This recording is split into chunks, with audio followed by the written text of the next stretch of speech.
Yigit bir boy insonni qo'yini boqar ekan, kasb shu. Kelishilgan 5 dirham. 5 dirham evaziga qo'yini boqib berar ekan. Bir qancha muddat boqibdi. Qo'ylari soni ko'payibdi. Kunlar kelib, haligi qo'y egasi boy aytdiki, tezda qo'ylarimni sot, pulni jamla.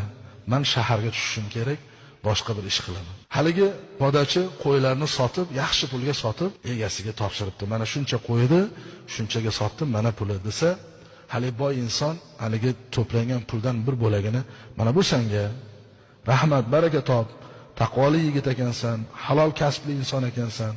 Sani deb qo'ylarimga baraka kirib ketdi. Yaxshi bir foyda qildim. Bu mendan senga evaz.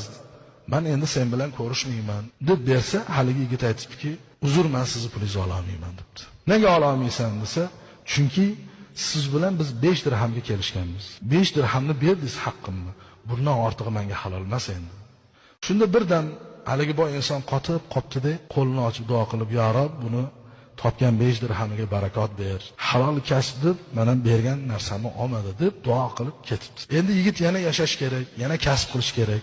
Boshqa bir ovulga, qishloqqa boribdi. Qarasa, bir bashang kiyingan, chiroyli, qimmat kiyim kiygan insonni, tijoratchini atrofida ko'p odamlar yig'ilib turgan ekan. Hali yigit boribdi-da, odamlardan so'rabdi, "Kim bu odam?" desa, "Bu halol tijoratchi.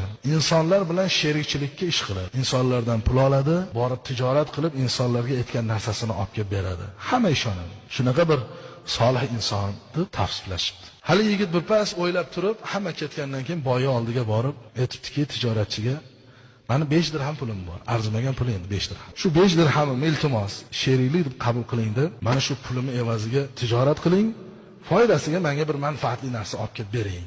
Endi u odam 5 dirham u uchun hech narsa emas ekan. Xo'p debdi-da, haligini 5 dirham pulini oldi. Tijorat bilan safarga chiqib, tijorat qilibdi. İnsonlardan olgan sherikchilik pullariga ular so'ragan narsalarni olibdi.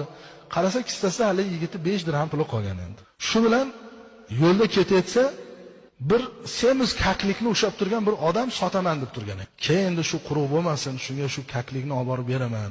Tijorat bo'lmadi endi deb 5 dirhamga hali kaklikni sotib olibdi. Kaklik nihoyatda semiz ekan. Ko'p don yegandan don yetkazib bera olmayapman deb egasi sotayotgan ekan. Hali kaklikni olib ushab qishloqdan chiqib boshqa qishloqqa kirsa, odamlar jamlanib turgan ekan. Qarasa tijoratchining qo'lida kaklik bor. Shartda borib ushashdida aytishibdiki, "Shu kakligingni sotasanmi?" debdi.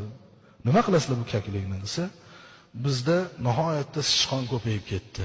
Biz hatto shu kakligingni og'irligicha tilla berishga rozimiz. O'zimizga ham, dunyomizga ham, ekinlarimizga ham zarar beryapti. Zora shularni ko'rsa-yu, sichqonlar kamaysa, yo'q bo'lsa" desa, haligi inson beradi.